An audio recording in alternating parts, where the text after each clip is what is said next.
Well, hi, this is JC again. I've got chapter 5 of a detective story. I hope you enjoyed chapters 4A and 4B and the rest of it too. And I sincerely hope you go ahead and read this and maybe you get into it, find something that's interesting for you.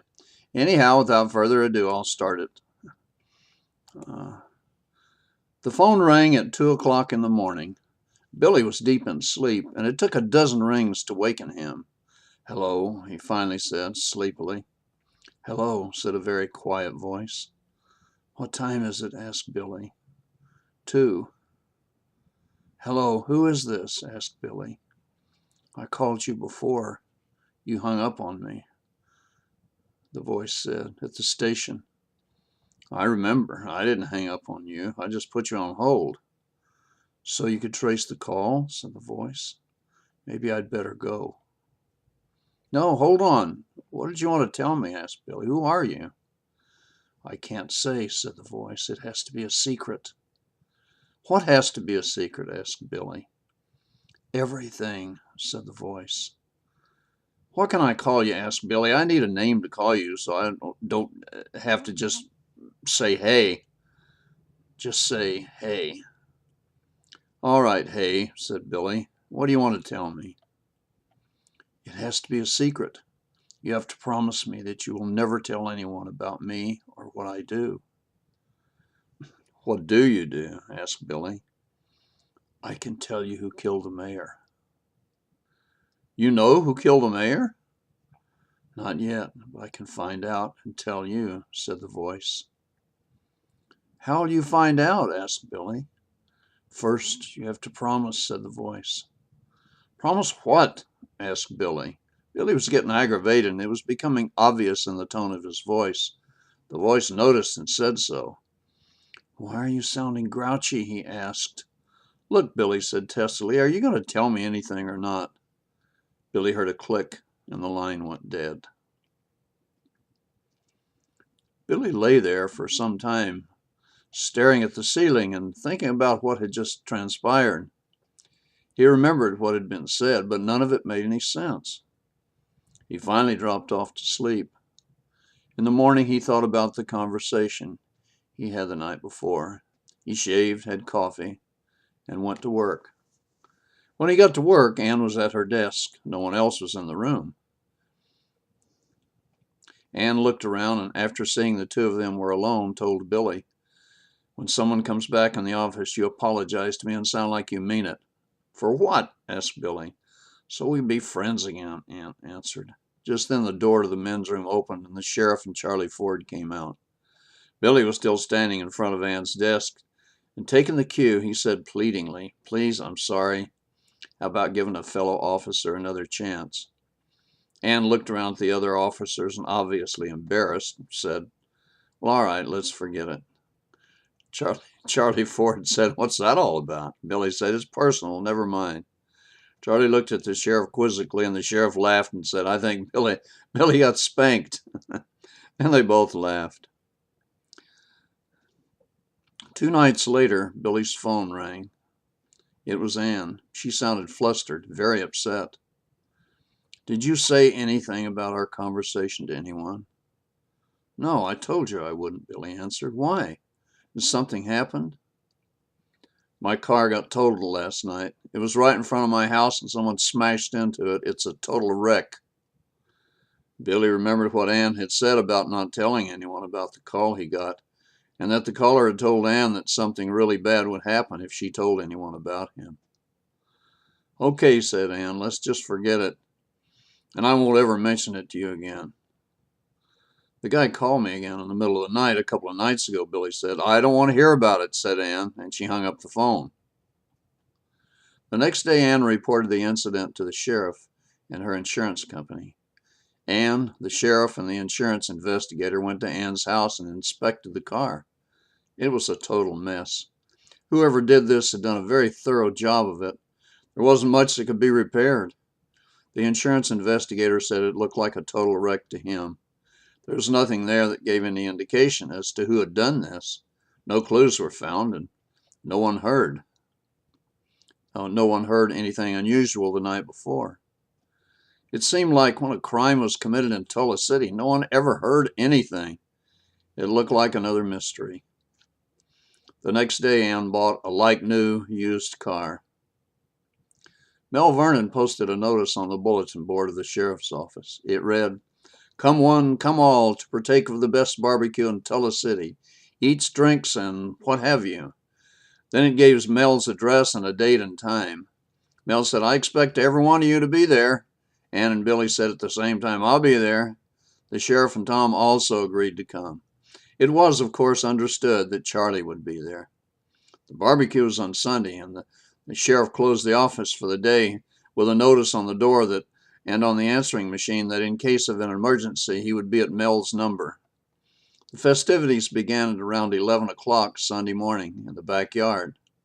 A lot of other people besides police officers and deputies were there. Music was piped to the backyard, and soft drinks and beer were in coolers scattered around the yard. One of the neighbors brought his guitar and did his Elvis impression. Everyone laughed, and he said it wasn't supposed to be funny. Then he too laughed. Charlie asked Ann who her date was, and Billy shouted, "Me!" He was about 2 sheets in the wind and feeling his oats. He asked to play the guitar, and, quote, Elvis, end quote, gave it to him. Billy began to strum softly and hum a song. It was a love song, an unrequited love song. Ann stopped what she was doing and listened as Billy began to sing. The words of the song told something about a man who had lost his love and didn't know if he should live or die. As Billy's voice rose, one by one the others listened. He seemed not to notice everyone watching him. It was as if the song was a story about him. When he finished singing, there was quiet for a moment. Then everyone began to applaud him. He looked around at his friends, embarrassed at the applause. "Thank you," he said, and stood up and handed the guitar back to its owner. At the edge of the yard, Buck stood quietly, tears coming from his eyes. He came over to where Billy stood. "That was a real pretty song," he said, "and it was kind of sad, too." Then he turned away and left the yard. On Tuesday morning, a young man, not much more than a kid, came into the sheriff's office. He asked to speak to Ann Barton. Ann answered, "I'm Detective Barton. What can I do for you?" The young man said, "I need to tell you something. Is there somewhere we can talk in private?" Ann said yes, and motioned him to a small room that was sometimes used as a conference room. She left the door slightly ajar. Then she said, "Now what's the problem?" The man was obviously nervous and stammered slightly. "I was the one who ran into your car. It was with my pickup. It has a crash bar on the front. It didn't hurt my truck at all." Ann waited silently for a moment to see what else the man would say. He didn't say anything more, so Ann asked, "Why did you do it?" "I don't know why," said the man. "What do you mean you don't know why?" asked Ann. "I just don't know why," said the man. "What's your name?" asked Ann. "Troy Rayburn," said the man. "I live in Fowler." "What were you doing in Tulla City?" asked Ann. "I don't know," said the man. "I just started driving around like I sometimes do, and I wound up in Tulla City." "Do you know anyone here?" asked Ann. "No," said the man. "Then why did you come here? Is there something here that you like to see, some reason for being here?" asked Ann. "No," said the man. "I don't know why I came here. I didn't know then, and I don't know now." "All right," said Ann. "Tell me what happened." "Well," said the man, "I was just driving around, like I said, and I found myself in Tulla City. I turned down a road, the one you live on, I guess, and I saw your car at the curb. I just turned into the side of it and then backed up and rammed it 3 more times. I rammed it as quietly as I could so as not to arouse anyone. Then I left and went home. That's all I know." "Have you ever seen me before?" asked Ann. The man said he hadn't. Ann asked why he did it then, and he said he didn't know. Then Ann said he would have to make a written statement saying what he did, and he said he would.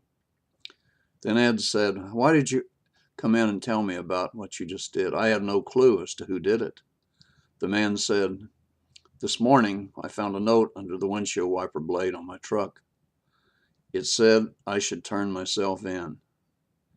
Who left the note? Asked Ann. I don't know, answered the man.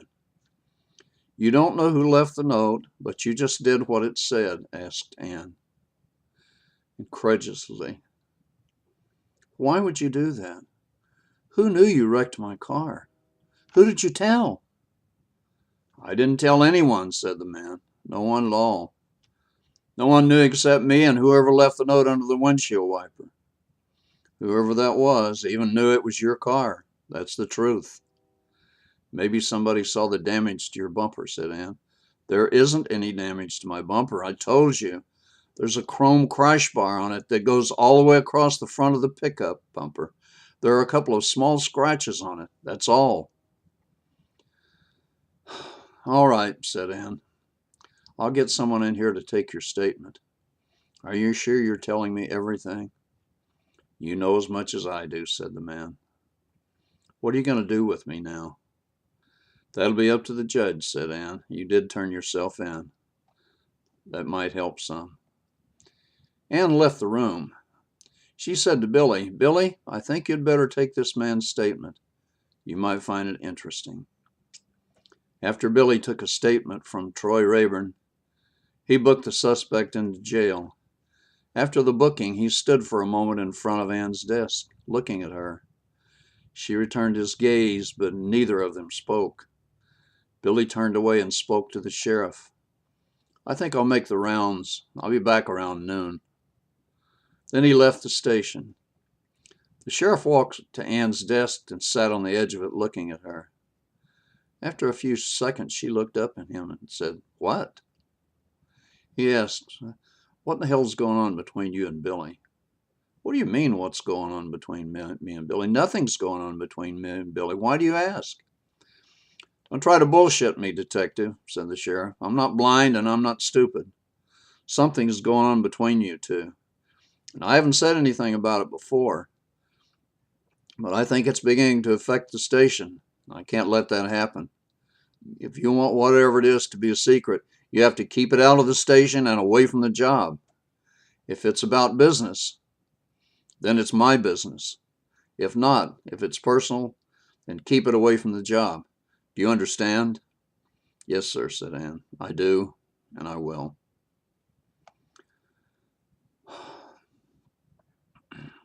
That night, Ann called Billy as his home. She said, Billy, we have to make some changes about the way we're acting with each other. The sheriff said something to me about it today. Billy said, Well, what do you want me to do? Just be yourself like before. Act as if we never talked about anything. That'll be better for me, too. Okay, said Billy. Consider it done. Back to lusting after you. I can't wait, chuckled Ann, and she hung up the phone. This concludes Chapter 5 of A Detective Story. I certainly hope that you enjoy it, and I enjoy telling it to you. If you enjoy it, please leave a comment and tell me what you think, for good, bad, or whatever. So anyhow, this is JC. I'll see you down the road, if the good Lord's willing and the creek don't rise.